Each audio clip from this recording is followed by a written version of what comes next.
सभी को नमस्कार। मैं नवीन चौधरी, आप देख रहे हैं लर्निंग बाय डूइंग। कैसे हैं सब? उम्मीद करता हूँ सब अच्छे होंगे, कुशल मंगल होंगे। आज की इस वीडियो में पढ़ेंगे हम गद्यांश। क्या गद्यांश? कम से कम आपको सीटेट के फर्स्ट पेपर या सेकंड पेपर आप कितने नंबर? 9 नंबर आपको आराम से देखने को मिले। 9 क्वेश्चन, 9 नंबर के कितने? 9 नंबर के 9 क्वेश्चन आपको एक पैराग्राफ से देखने को मिलते हैं। एक आपकी पोइम टाइप का आता है, जिसे क्या बोलते हैं? पद बोलते हैं। ठीक है, पद्यांश। तो उसमें से आपको 6% हो उसके तो 5% कम से कम देखने को मिलता है। सबसे आसान टॉपिक है हिंदी का। 15 नंबर सबसे आसान है, मगर कई बार क्या होता है, जो बच्चे पहली बार सीटेट दे रहे हैं, जिन्होंने कभी सॉल्यूशन नहीं किया है, वो गलतियां कर देते हैं कि कैसे सॉल्यूशन करना है इसका, कैसे इसके उत्तर ढूंढने हैं। वो सीधा जैसे उत्तर प्रश्न पढ़ा और उसका उत्तर वहीं से ही अपने हिसाब से लगा देते हैं। मगर होता क्या है कि कैसे पढ़ना है, कैसे करना है इसका सॉल्यूशन, ताकि अपना सारे प्रश्न सही हो सके, उनकी जानकारी लेंगे इसी वीडियो में। तो चलिए भाई शुरू करते हैं। अगर चैनल पे नए हो तो लाइक शेयर सब्सक्राइब कर दीजिए, और टेलीग्राम पे आपको इसकी पीडीएफ मिल जाएगी। ये है आपके सामने आपका पहला प्रश्न, नहीं कह सकते इसे, ये आपका पैराग्राफ है। ठीक है, इस पैराग्राफ को आपको पहले तो पढ़ना है। पढ़ना कब है? अगर आपके पास पेपर में अच्छा खासा टाइम बचा हुआ हो, आपको लग रहा है कि आप आराम से पढ़ लोगे। अगर आपको इस पैराग्राफ पढ़ने में 3 मिनट जा रही है, 4 मिनट भी जा रही है, तो भाई वो भी आपके लिए नुकसान है, क्योंकि 3 से 4 मिनट में आप 2 से 3% कर सकते हो आराम से। तो 2 से 3% आपको 88 से 91 तक लेके जा सकते हैं। तो 2 से 3% वहां पे बहुत इंपॉर्टेंट होते हैं। तो तभी पढ़े जब आपके पास अच्छा खासा टाइम बचा हुआ हो, तभी गद्यांश को पद्यांश को पढ़ के उसका सॉल्यूशन करें। अन्यथा आपको पढ़ने की कोई जरूरत नहीं है, आप सीधा प्रश्न पे जाइए। ठीक है, प्रश्न पे जाने के बाद में इसको पढ़िए, ताकि आपकी 1 मिनट जरूर बचेगी इससे। ठीक है, जैसे आप यहाँ पे आए, निम्नलिखित में से कौन सा समूह से भिन्न है? एक तो पहले आपको उसको पढ़ोगे, तब आपकी 2-3 मिनट खराब होगी। अब पहले पढ़ा प्रश्न निम्नलिखित में कौन सा समूह से भिन्न है, तो आप देखेंगे दिन रात, अंधेरा उजाला, गोरा काला। अब आपको साथ में पढ़ भी लेंगे, एक प्रश्न का आपको उत्तर भी ढूंढ लेंगे साथ साथ में। ठीक है, अब पढ़ते मन में विश्वास रखे तो कोई हार नहीं सकता, मन में शंका रहे तो कोई जीत नहीं सकता। जिंदगी में मौके तो 100 देती है, रोने के मौके 100 देती है, तो मुस्कुराने की भी हजारों बहाने देती है। प्रकृति में हर चीज का एक जोड़ा बना हुआ है, हर चीज का एक जोड़ा बना हुआ है। वहां पे क्या पूछा गया? समूह से, जोड़े से भिन्न कौन सा है? रात और दिन, अंधेरा और उजाला, गोरा और काला, अच्छा और बुरा, उत्थान और पतन। उसमें देख, दिन रात है, अंधेरा उजाला है, गोरा और काला है, तो इसमें जोड़ा कौन सा नहीं है? इसका आपका हो जाएगा ऑप्शन नंबर 4। तो आपका एक प्रश्न हो गया, आपने यहाँ तक क्या कर लिया? गद्यांश पढ़ लिया। फिर आप क्या करेंगे? आगे नहीं पढ़ेंगे, आप जस्ट अगले प्रश्न पे जाएंगे, क्योंकि टाइम बहुत कम है। टाइम बहुत कम है, एक प्रश्न का उत्तर मिल गया। उससे आगे कौन सा जोड़ा गद्यांश में नहीं है, वो तो सेम क्वेश्चन हो गया। तो इसमें अपन देख लेंगे दोबारा।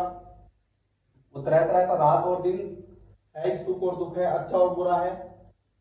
सुख और दुख नहीं है शायद इसमें ना, अंधेरा और उजाला है, रात और दिन, गोरा काला, अच्छा और बुरा, उत्थान और पतन। इसमें कौन सा हो जाएगा?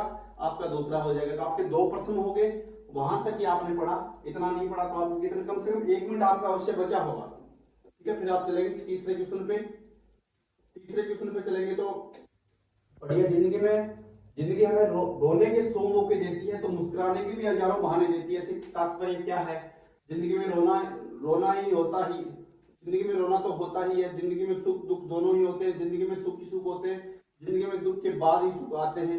इसका मतलब क्या है? अब आपको क्या करना पड़ेगा? अब आपको उस पैराग्राफ को पढ़ना पड़ेगा। ठीक है, उत्थान और पतन यहाँ तक हमने पढ़ लिया था। सभी को एक दो परस्पर विरोधी चीजों के बीच संघर्ष करना होता है।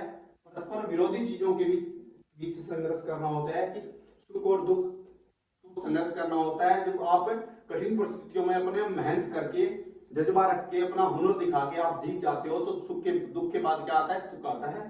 तो परस्पर विरोधी हो गए सुख और दुख। परस्पर विरोधी चीजों में संघर्ष करते हुए रहना होता है। संघर्ष अकेले ही करना होता है, भीड़ तो उमड़ती है जीत जाने के बाद। इस तरह का हुनर सीखना है, जमीन पर रहकर आसमान जीतना है।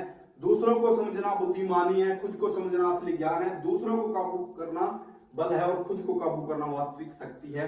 हमें क्या पूछा गया है इसमें? जिंदगी हमें रोने के 100 मौके देती है, तो मुस्कुराने के भी हजारों बहाने देती है। इससे तात्पर्य क्या है?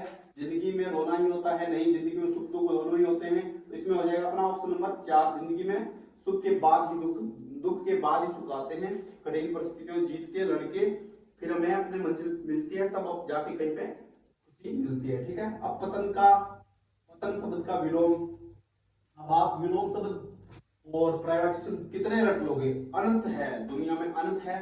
अगर आपको वहीं से पूछा, जो पैराग्राफ होगा उस पैराग्राफ से आपको क्या करना है, एक आपको शब्द दे दिया जाएगा, तो उसमें आपको उसका विलोम पूछ लेगा, पर्यायवाची पूछ लेगा, समानार्थी शब्द पूछ लेगा, वहीं से ही पूछेगा। तो इसमें देखिए आप, पतन इसमें दिया हुआ है, ये रहा उत्थान और पतन, उत्थान और पतन, उसमें क्या है, विलोम पूछा गया, तो क्या हो गया आपका ऑप्शन नंबर 4। तो आप जैसे जैसे पैराग्राफ पढ़ते जाओगे वैसे वैसे आपको उत्तर मिलते जाएंगे, और टाइम कम हो तो पहले प्रश्न पढ़िए, फिर गद्यांश पढ़ोगे, तो साथ साथ में आपके प्रश्नों के उत्तर भी मिलेंगे, आपका टाइम भी बच जाएगा। गद्यांश के अनुसार सच्ची शक्ति क्या है? दूसरों पर विजय प्राप्त करना। अब यहाँ पे लास्ट में दिया है काबू करना बल है, खुद को काबू करना वास्तविक शक्ति है। देखिए लास्ट लाइन है ना, ये खुद को काबू करना वास्तविक शक्ति है। तो उसमें देख लो, सोम पर नियंत्रण रखना सफलता प्राप्त करना, दूसरों पर नियंत्रण रखना। तो इसमें क्या है, सोम पर नियंत्रण रखना क्या है? वास्तविक शक्ति है मेरे भाई, क्या है? वास्तविक शक्ति है। ठीक है, फिर चलते हैं नेक्स्ट क्वेश्चन, क्वेश्चन नंबर 6। जमीन पर रहकर आसमान को जीतना है का भाव क्या है? विनम्रता के साथ सफलता की ऊंचाइयों को छूना है, गगनचुंबी इमारतों का निर्माण करना है, तकनीकी विकास की ऊंचाइयों पर जाना है। अब ये प्रश्न है, इसका उत्तर आपको गद्यांश में नहीं मिलेगा, सच बता रहा हूं। ऐसा एक प्रश्न आपको देखने को मिलता है जिसमें आपको अपने मेंटल एबिलिटी के आधार पे, अपनी समझ के आधार पे उसका पूरा सारांश निकालते हुए गद्यांश का आपको उसका एक ऑप्शन सेलेक्ट करना होता है। तो इसमें जमीन पर रहकर आसमान जीतना है, जमीन का मतलब कि अपने स्वभाव को विनम्र रखते हुए क्या करना है, ऊंचाइयों को छूना है। तो विनम्रता के साथ ऊंचाइयों को छूना है, तो इसमें हो जाएगा आपका ऑप्शन नंबर 2। फिर चलते हैं क्वेश्चन नंबर 7। मन में विश्वास रखने से किसकी प्राप्ति होगी? मन में विश्वास रखने से किसकी प्राप्ति होगी? मन में विश्वास रखने से कोई हार नहीं सकता, मन में शंका हो तो कोई जीत नहीं सकता। तो बताइए किसकी प्राप्ति होगी? तो क्या होगा भाई, जीत की प्राप्ति होगी। मन में अगर विश्वास है कि हम जीत जाएंगे, हम ये पेपर पास कर जाएंगे, हमें सिलेक्शन मिल जाएगा, तो वो क्या होता है, आपका मन का विश्वास होता है। कहते हैं ना कि आप कितने पढ़ रहे हो वो मैटर नहीं करता, आपको विश्वास कितना है कि आपने जो पढ़ा है वो एकदम सही है, जितना आपने पढ़ा है वही एग्जाम में पूछा जाएगा। तो वो क्या होता है, आपका कॉन्फिडेंस लेवल होता है। कॉन्फिडेंस लेवल अगर आपका लो है तो आपको आते हुए प्रश्न भी आपके क्या हो जाते हैं, गलत हो जाते हैं। अगर कॉन्फिडेंस लेवल आपका हाई है तो क्या होता है कि आपको जो प्रश्न नहीं आ रहा है वो भी आप कई बार क्या देते हो, सही कर देते हो। तो वो क्या होती है मेरे भाई, वो होती है आपका मन का विश्वास होता है, आपका कॉन्फिडेंस होता है, आपका आत्मविश्वास होता है। तो मन के में विश्वास है तो जीतने का तो आप जीत जाओगे, मन में डर है हारने का तो आप हार जाओगे। इसलिए कहा जाता है कि डर के आगे जीत है। ठीक है, फिर चलते हैं नेक्स्ट। वास्तविक ज्ञान किसे कह सकते हैं? वास्तविक ज्ञान किसे कह सकते हैं? दूसरों के बारे में जानकारी प्राप्त करना, अपने आप के बारे में समझ बनाना, पुस्तकों के जानकारी प्राप्त करना। वास्तविक ज्ञान तो इसमें दिया गया लास्ट में कि दूसरों को काबू करना बल है, और खुद को काबू करना क्या है, वास्तविक शक्ति है। अपने आप के बारे में समझ बनाना है क्या है, आपकी वास्तविक शक्ति है। फिर चलते हैं क्वेश्चन नंबर 9, ये अपना आखिरी क्वेश्चन है। संघर्ष अकेले करना होता है का अर्थ क्या है? संघर्ष में कोई अकेला नहीं छोड़ता, संघर्ष में सब अकेले छोड़ जाते हैं मेरे भाई। जब आपके बुरे टाइम आता है तो सारे अकेले छोड़ जाते हैं, तो सब अकेले छोड़ते हैं। संघर्ष में समय को जूझना होता है, समय को जूझना, संघर्ष में व्यक्ति निकलता है, अकेले करना होता है। सभी के जीवन में संघर्ष है, संघर्ष में व्यक्ति को जूझना होता है। संघर्ष से व्यक्ति निखरता है। तो इसमें कौन सा हो जाएगा आपका? संघर्ष से व्यक्ति क्या होता है, निखरता है। अकेले करना होता है का अर्थ एक बार देख लेते हैं दोबारा अपन। संघर्ष अकेले ही करना होता है, भीड़ तो उमड़ती है जीत जाने के बाद। तो इसका भाई वो सॉरी ये नहीं,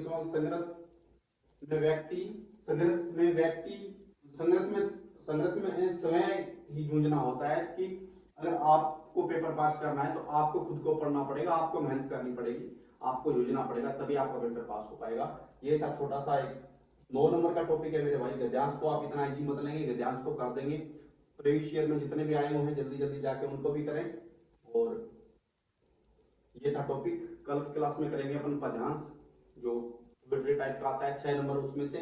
और ये तो सभी को ऑल द बेस्ट। अगर अच्छी लगी हो वीडियो तो सभी के साथ शेयर कीजिए, लाइक शेयर सब्सक्राइब कर लीजिए। सभी को थैंक यू सो मच।